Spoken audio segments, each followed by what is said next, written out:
I Survived the Joplin Tornado 2011, Chapter 14. No matter where Dex looked, in every direction, as far as he could see, Joplin was in ruins. What was once his city, his peaceful, bustling city, had been scattered into millions of pieces.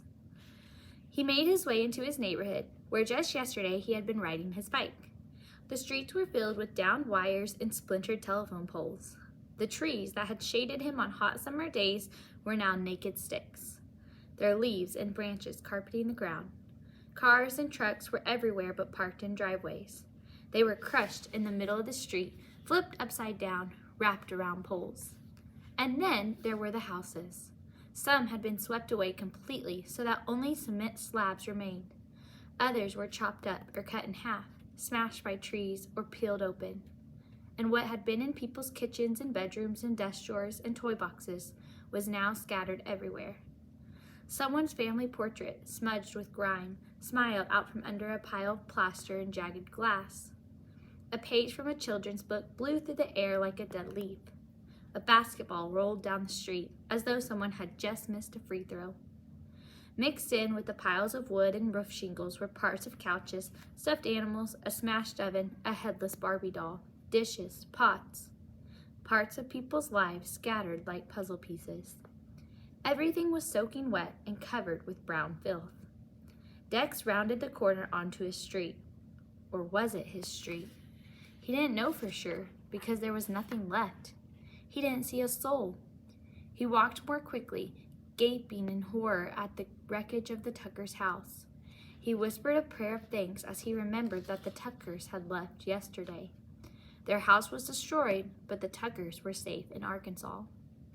He walked faster and faster, and soon he was running until he reached the spot where his own house should have been. Mom's car was upside down. Dad's station wagon was nowhere to be seen.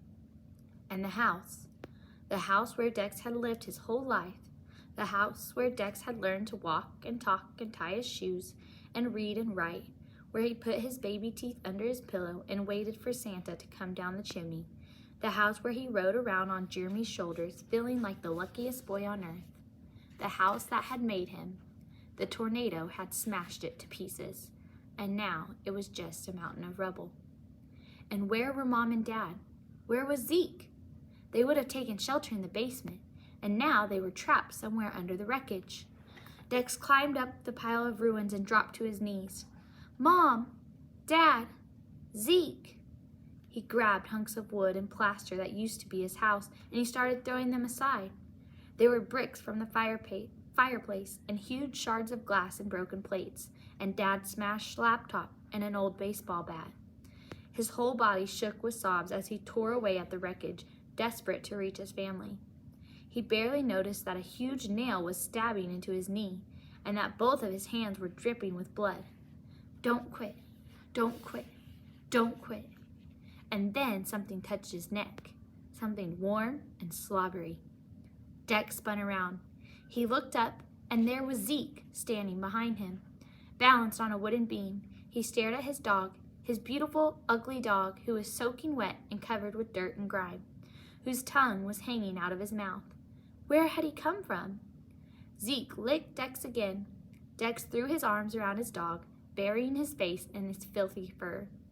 And then Dex heard voices calling from the street, ragged shouts that rose up over the sirens that wailed all across Joplin. Dex! Dex! Dex jumped up and practically flew toward the street, with Zeke following right behind him. Mom reached him first, and then Dad. They all grabbed hold of one another, and Zeke nuzzled in too.